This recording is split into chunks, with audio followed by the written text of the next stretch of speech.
Hello, my name is Daniele Malafarina. I'm a professor at Nazarbayev University, and in the next 20 minutes or so, I would like to talk to you about physics and in particular about a Bachelor of Science in the Physics department of Nazarbayev University. So, first of all, let me take you on a little excursion about physicists and what physicists do. You may have some idea, and you probably know that these people here, Isaac Newton, Albert Einstein, which you can see in the picture when he was younger. We always see pictures of Einstein at an older age. James Clerk Maxwell, Ludwig Boltzmann, Schrödinger, Bohr, and Stephen Hawking. They're all very famous physicists. They're scientists. They gave great contribution to our understanding of the fundamental laws of nature that govern the universe, and so they became sort of famous as scientists. And this is the idea that people have about a physicist in general. It is a guy that sits there, looks at the universe, tries to understand how the universe works. This is true to a certain extent, but this is not the only case. These are the people you may not know. They're also physicists. I was surprised to discover, for example, of this woman, Guljan Moldajanova, that was number 37 on Forbes' list of most powerful women in the world in 2008. She's a physicist. Jimmy Carter, former US president, and Angela Merkel, Chancellor of Germany, politicians, they're all physicists.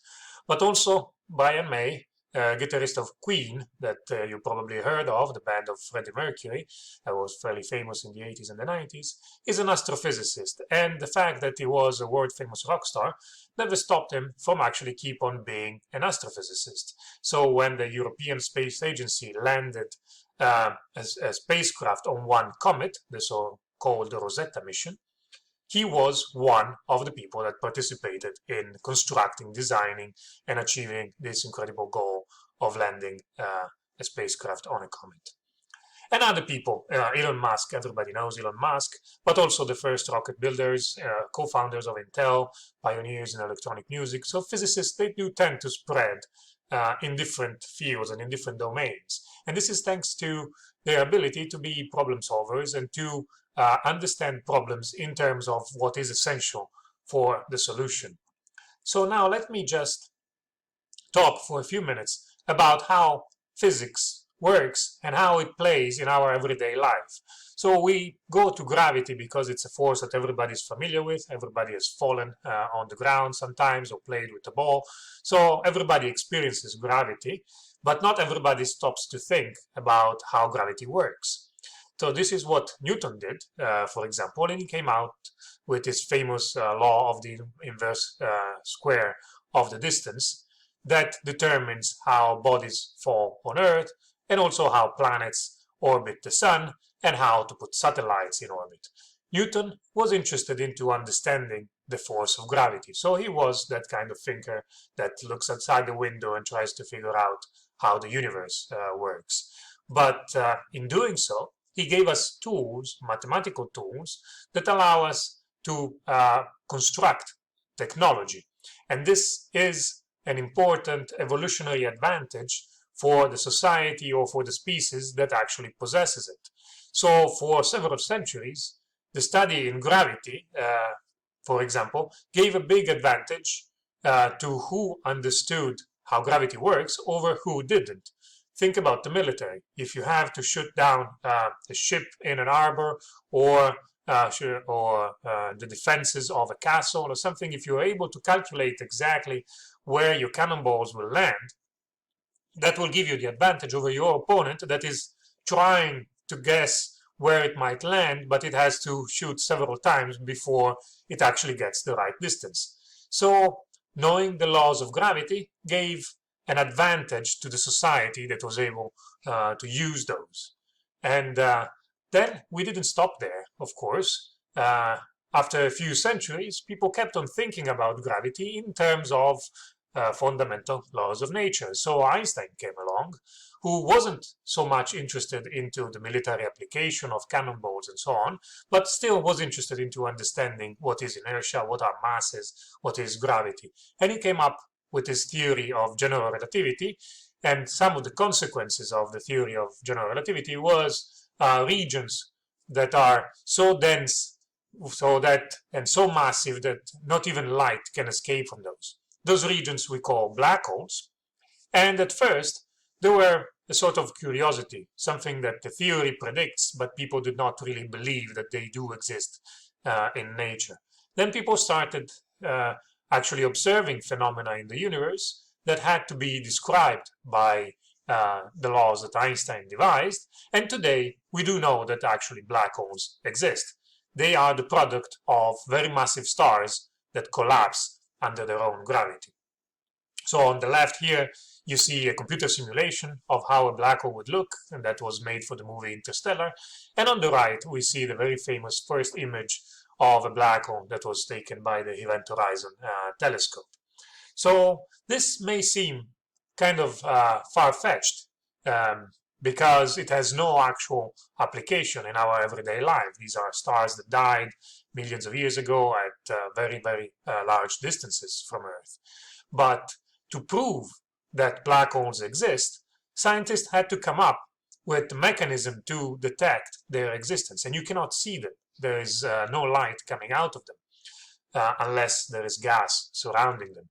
So calculations showed that black holes, when they collide, when two black holes smash onto each other, produce these so-called gravitational waves. In the same way that electromagnetic waves are like light propagate the electromagnetic field, gravitational waves propagate the gravitational field. And the hunt was on to actually discover these gravitational waves, detect them. And that was an enormous experimental challenge. It took several decades and several scientists all over the world to come up with a kind of experiment that was able to actually show that gravitational waves exist and black holes do produce them. For example, the first detection of gravitational waves occurred in 2015, so 100 years after Einstein formulated the theory. And to detect that, scientists had to come up with an interferometer, which you can see a picture here on the right, which is a device that basically bounces a laser back and forth and creates interference pattern that is perturbed a little bit by a factor 10 to the minus 20 when the gravitational wave passes. And the instruments were so precise that were able to detect this very tiny movement of the mirrors that are bouncing the laser. To give you an idea, 10 to the minus 20 is like measuring the distance between the Sun and the nearest star, Alpha Centauri, that is around 4 light years away from us, with the precision of the thickness of one hair. So it's an incredible achievement that scientists were able to actually detect gravitational waves like this. And in order to do that, they had to come up with lots of new technology. So this new technology, which was developed for these experiments, eventually ends up in our everyday life. I'm not going to talk about actual technological advancements, but this is what happens with physics all the time. The technology that is devised to make experiments and discover something new about the universe eventually ends up in our everyday lives. You're using one of those right now because the internet was devised by scientists, physicists at CERN in Geneva in order to be able to share data on particle collisions at the accelerator all over the world. And then it didn't stay there. Slowly it went out, and now everybody's using the internet and nobody remembers that it was made by physicists for their own purposes. The discovery of gravitational waves granted those smart people a Nobel Prize, even though the people that were involved were actually thousands and thousands. But that's not the only thing. The theory that Einstein devised 100 years ago and that we have proven today that is correct, and we have shown that the black holes exist, is also used in your phone. Today, when you go around and you open Google Maps or Yandex Maps and to see where you are, and you need to know with the precision of a few meters where you are, otherwise the taxi that you're calling will not find you, you're using Einstein's theory. If we used Newton's theory only with the GPS, the error margins would grow over a few hours, and the precision on your location on the map would be not accurate enough for any purposes within a few hours. So the equations that Einstein devised 100 years ago that brought us more understanding about gravity and new concepts like black holes, now we need to use in our everyday life in the smartphones in order to locate ourselves on the map. And this is what physics does all the time. It advances our knowledge of the universe. It advances how we understand phenomena in the universe, so that eventually this understanding will give us new technology and a different way of life, and it will impact our life on an everyday basis. Now let me spend a couple of minutes about us. As a physics department, there's 12 faculty members. We have one instructor, postdocs, PhDs, so we are covering all the range, teaching assistants, lab assistants, and we are very much engaged into research and the teaching. So even at the undergraduate level, lots of our students, the best and the smartest students, they are involved into research from the very beginning, I would say from the second year or third year, so that they are exposed to an environment in which not only you learn things, but also you understand how to come up with new ideas, new tools, and better models for the systems that you're trying to study. And we cover research areas all around the spectrum of physics, from experimental to theoretical, from very fundamental like general relativity and quantum mechanics, to very applied like laser, metamaterial, photonics, and so on.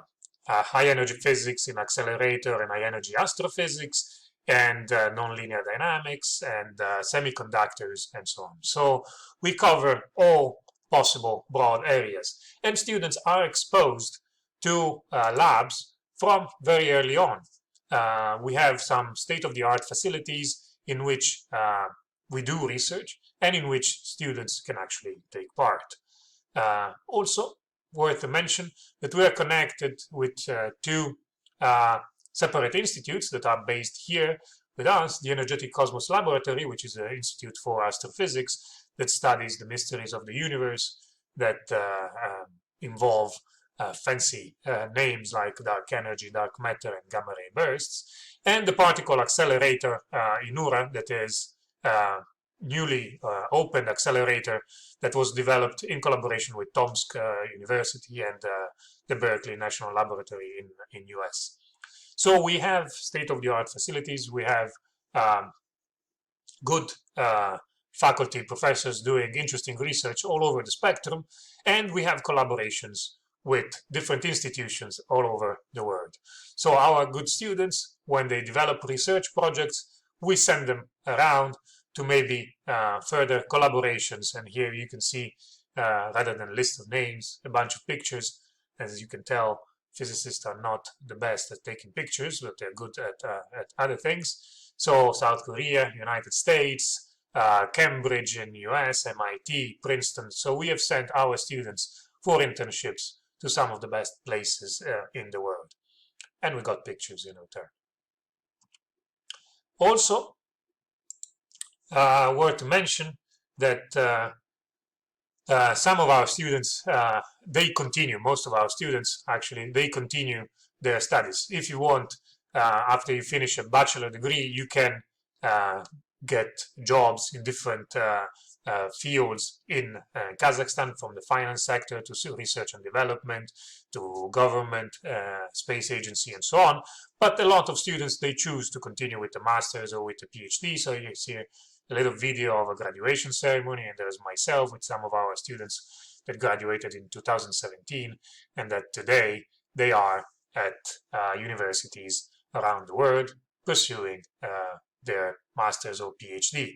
So, and we send our students in some of the best universities: Wisconsin Madison, University of Michigan, MIT, Johns Hopkins, that became famous lately because they produced all those plots about the coronavirus, and so on.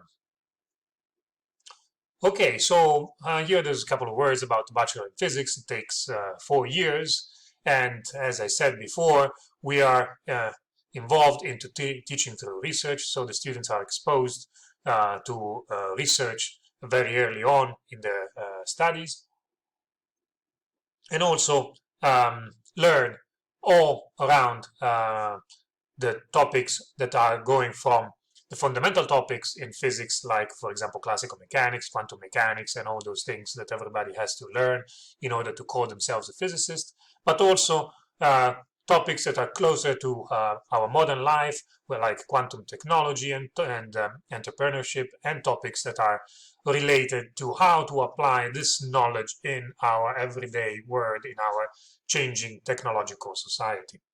So briefly here, you will have a core curriculum, that is courses that everybody's taking at the School of Sciences and Humanities throughout different fields. Then there are the physics core courses, and then there are a bunch of courses you can choose, electives of different types, general electives that are very broad, or major electives that are specific to your course. Here, briefly, you can actually see, but there's no really point spending too much time on which actual courses you will do. This is the core curriculum. Physics courses in the core curriculum include Physics 1 that everybody has to do, and Calculus for mathematics. And then here are the physics core courses that are the ones that every physicist has to know in order to actually call himself a physicist. And you can see at the bottom there's a bunch of math courses, because physics is very much rooted into mathematics. So classical mechanics, quantum mechanics, electrodynamics, thermodynamics and statistics, and computational physics, because today without computational skills it's very difficult to go anywhere. And here it's a list of the potential electives. The 200 level, like introductory astronomy and quantum technologies, are the broad ones that are electives or general electives. And the 400 levels are the more research-oriented courses. And as you can see, some of those are called designated research course, because besides learning, besides giving the exams, if you want to get a degree, that's enough. But for some students, you may also have a possibility of taking a honors track. And the honors track basically gives you a better chance of admission into a master or a PhD program abroad, and it's more designed for those people that are interested into research. So the honors track is it's finalized essentially with a research thesis towards the end. And so there are research courses that one has to take, and then do some actual produce some actual result in research, and have a research thesis. This is separated so that if one only wants to get a degree in physics and graduate and get a job, doesn't have to do the thesis and doesn't have to take this track necessarily. Very broadly, here is an example of how the 4 years would look. First and second year are here. Lots of math and general courses in the first year. Second year, more math, and you start to go more deep into physics. And then in the third and fourth year, you focus mostly on the physics, more advanced courses. And as you can see, in the fourth year, there's lots of electives. So that's the time where you have the most choice on choosing what to study. Now, the last couple of words about what it means to be a physicist. Actually, let's go back here, what it means to be a physicist, because being a physicist is a complex system of many things coming together. You look at this animation here, there's two balls moving. One seems to move in a very predictable way, and another one seems to move in a very strange and chaotic way. And so from this, I can understand that there's a pattern behind it, and they actually come from very simple systems. One is a simple pendulum, and the other one is a double pendulum. And the double pendulum, when you actually look at it, it's a very simple system to describe, to prepare, but then when it evolves, it's extremely complex. It's very difficult to predict. It's actually one of those systems that are called chaotic. It has deterministic chaos, in the sense that slight departure from the initial conditions lead to completely different outcomes after a certain amount of time. So what is my job as a physicist? I don't care about what it is made of. I don't care about the wood and the ball, what is made that. What I care about is its motion. I care about how it evolves over time. And even a simple system that evolves in such a complex behavior has simple equations to describe it. So writing the equations that describe how this thing moves, it's relatively simple. Then solving them and seeing how it evolves, it's not so simple. Here you can see in this bit of the animation that if I slightly change the initial conditions, after a very short time, the system is very chaotic. All the balls that were basically very close to each other at the beginning, after a very short time, they go to completely different path, and it's very difficult to predict where it will go if I don't have an extreme precision in the measurement of the initial conditions. So this is interesting for this kind of pendulum, but you would say, okay, why would this be useful at somewhere in everyday life?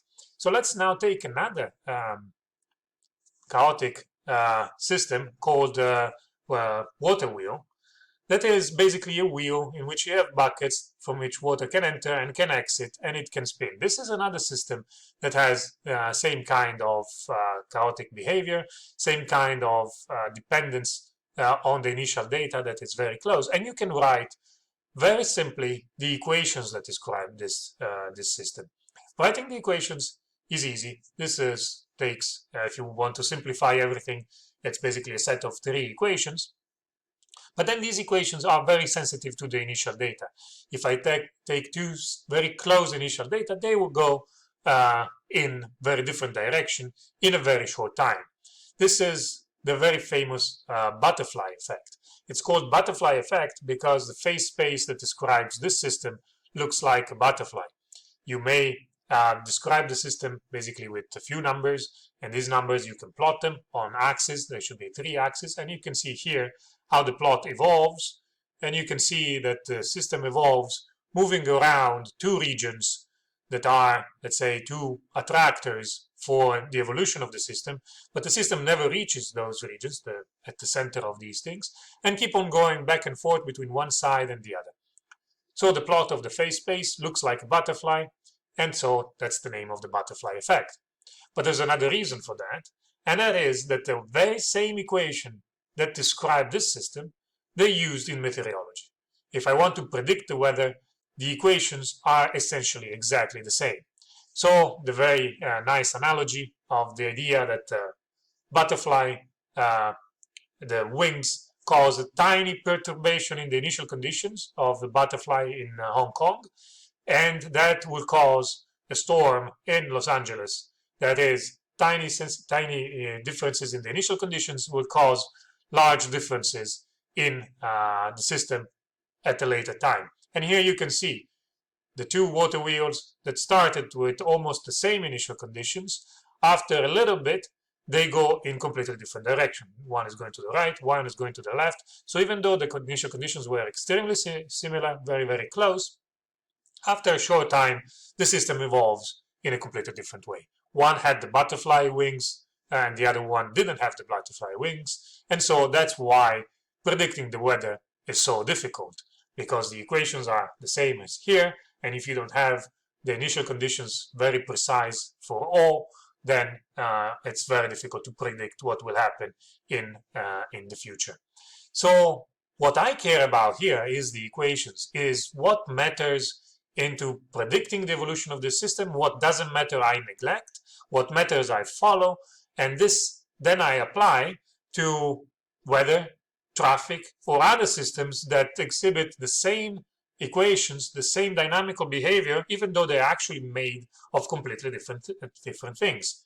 So this is the job of a physicist. See the patterns behind events, see the patterns behind phenomena, recognize what is important to describe the phenomena and what is irrelevant to the phenomena, then narrow it down to the basic laws that describe how this phenomena evolve, and then see whether I can apply these laws to other domains. And then you end up finding physicists working in the financial sector and the stock market, in mining and drilling, in biology, in the evolution of biological systems, or at the head of companies, because we're able to understand what matters to understand the future evolution of the system and what doesn't matter, and we're able to see the patterns that are behind the actual phenomena itself. So with this, I think I'm going to close. I hope this was interesting for you. You see here a bunch of graduates all together with former president of Kazakhstan. Some of these guys are from physics, some others are from other schools. This is our beautiful university of Nazarbayev University. And so I hope that I will see you joining the physics department at Nazarbayev University in the near future. And with this, I thank you and goodbye.